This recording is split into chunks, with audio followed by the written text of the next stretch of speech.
This is DC Channel Guns. Like and subscribe. Thank you for watching. What up? This is DC Channel Guns coming at you another gun video. Appreciate you watching, like, share, and subscribe. Now, I want to appreciate all the good information. I want to appreciate the support that y'all do. I want to appreciate y'all that stick with me through thick and thin, the good and the bad. I appreciate y'all. You know, I got some good subscribers out there and stuff. And, you know, before I get to what I want to talk about, you know, when it comes to our Second Amendment rights, I'm talking about no matter what side of the aisle and stuff that you're on. I'm talking about in this country, I'm talking about, you know, I say to myself every day, it is very stressful to find a way to defend this, you know, defend the Second Amendment in this country. Because, you know, everywhere we look in, every corner that we're searching, there's some discrepancy, there's some issues. You know, there's always something in the way that's infringing on our Second Amendment.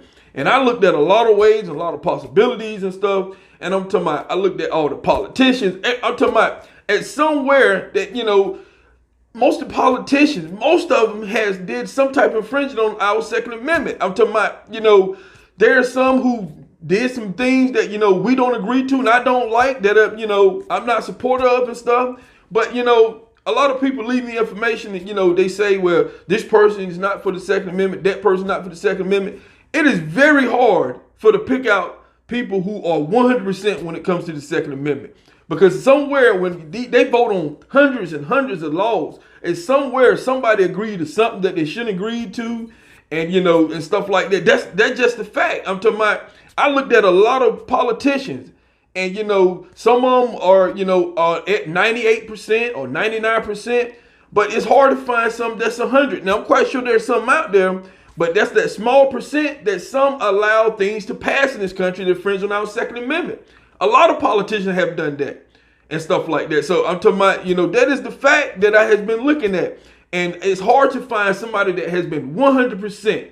Now, there's some out there, but as a lot of people know, when it comes to politics, people, a lot of these people go into office and stuff, and there's a lot of things that they have voted on that they shouldn't have voted on, they shouldn't have passed, and you have gun owners who have voted for these people, and they went in and done that. Now, everybody has their own opinion. Everybody, you know, can, you know, pick out certain things on every politician that's in this country right now. There's not a politician that you can't find dirt on in this country.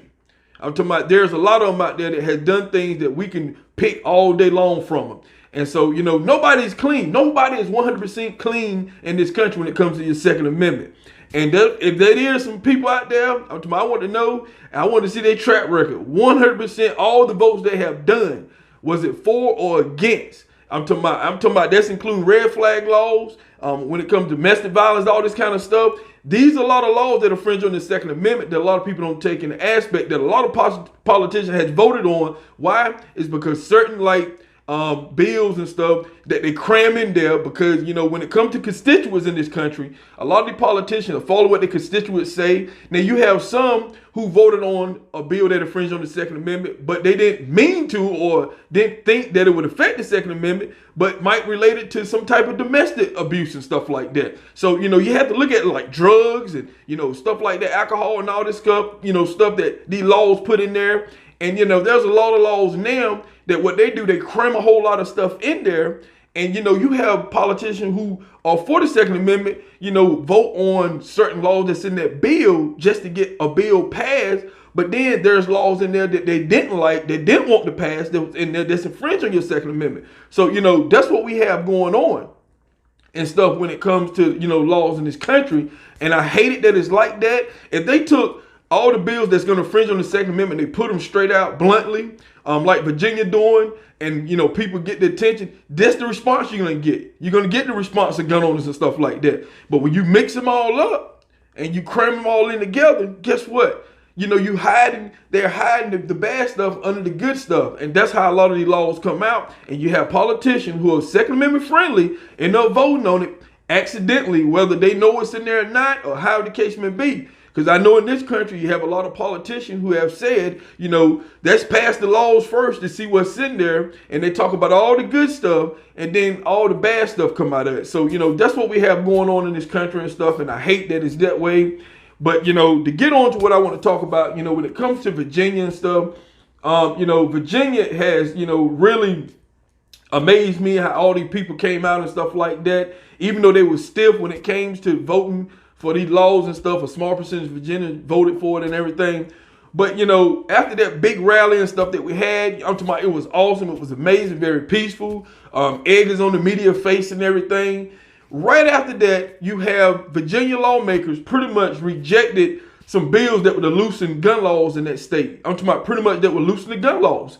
And, it's sad. I'm talking about, but, a lot of us expected that they're going to push through. They're going to push through what Bloomberg paid them to do. They're going to keep doing that. And, I'm not surprised, but they threw them bills out. Now, some of the bills in there, one of the bills was pretty much to allow Virginians to pretty much be permanently carried. Now, the lawmakers threw that out. They didn't, they threw that bill slam out. I'm talking about with no problem whatsoever, because you had a bill in that will allow Virginians to carry concealed without a permit. I think that was awesome. That was a good bill to have in there, but they threw it out. I'm talking about, I'm not shocked about that, because we already know what their intentions are. And then also there was a bill in there to allow people to carry in a place of worship. Now, in this country, we have seen a lot of, things that has been happening in the place of worship. Now, I'm talking about, people are not safe in the place of worship. You're not pretty much safe a whole lot of places in this country where you go every single day. And, whether you're driving to work, whether you're shopping, or whether you're out eating, I'm talking about these gun-free zones is everywhere. And a lot of people, unfortunately, have been hurt in these gun-free zones. And, when it also comes to the bill that they rejected was, the gun-free zones. They had a bill in there that they wanted the people in Virginia to be able to sue, the government and everything, if they're injured or hurt in a gun-free zone. And guess what? They rejected that.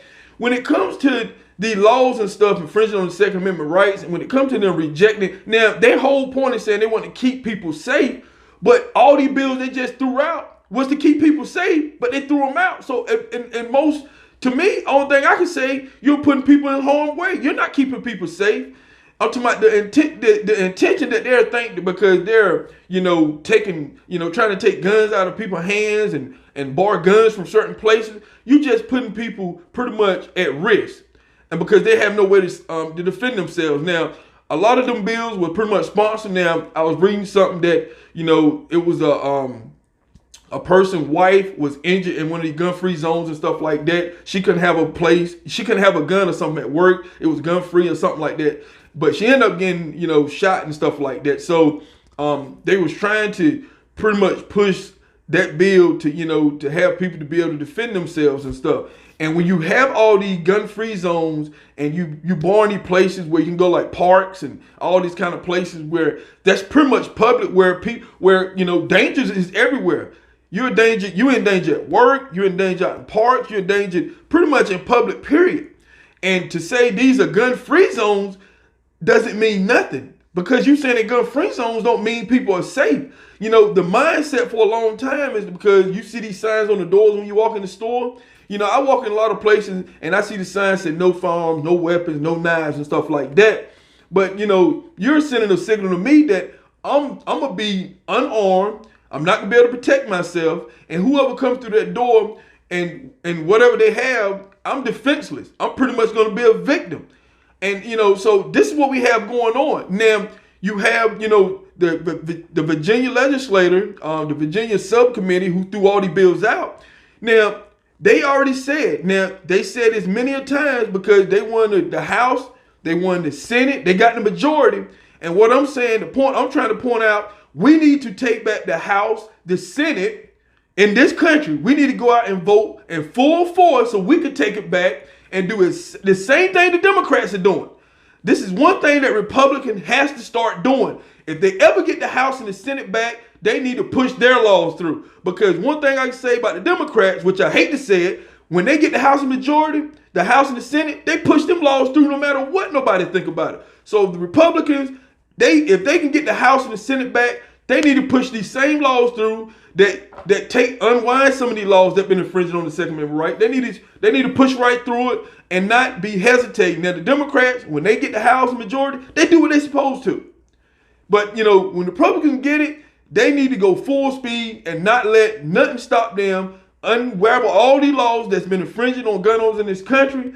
And so I hope that they follow through. Now, when it comes to gun owners, we need to go out in full support. And if the Republicans can get the House and the Senate back, I hope the Republicans do exactly what they supposed to and do not do opposite and stuff like that. So I'm talking about, I pretty much have covered this thing from the top to the bottom. It might be a few things that I missed and everything, but at the end of the day, everybody votes count. Everybody vote counts in this country. And, I wake up every day, hoping that, we can get some good news. We made grounds here. Now, we have been getting a little good news here, but it doesn't overshadow all the negativity when it comes to gun ownership in this country. And like I said, at the end of the day, there's no person or nothing that's higher than the Second Amendment. I don't put nobody before the Second Amendment or the Constitution and stuff like that. So I'm basically trying to uphold the Constitution and preserve the Second Amendment. That is my whole fight. I'm talking about there's nobody that I'm idolizing that, that's above the Second Amendment. Only thing I'm idolizing is the Constitution and the Second Amendment, period. So, the right to bear arms in this country. That's it. I'm talking about, if it's anybody who's wanting to get in the way of that or whatever, guess what? We adjust, we go back and recalculate it, and guess what? We make different moves. That's the way we're gonna have to do it. I'm talking about if somebody, is not doing what they're supposed to, we got to get them out of the way, keep moving forward. I'm talking about there is nobody that I know right now that hasn't really pretty much, did 100% when it comes to gun rights in this country. Because like I said before, the biggest thing people overlook, and I have looked at a lot of bills, and right up under it, they have some type of red flag law, they have something baked at the bottom, and you have politicians who is for our gun rights, end up voting for it, but they're trying to pass stuff for their constituents and stuff. But unfortunately, there are some things that infringe on our gun rights. That's how a lot of these laws been passed in this country. A lot of laws been passed like that. And so, I hate that it happened like that. That's why they sandwich these things together and everything. So this is DC Channel Guns, and I'll catch you on the next one. This is DC Channel Guns. Like and subscribe. Thank you for watching.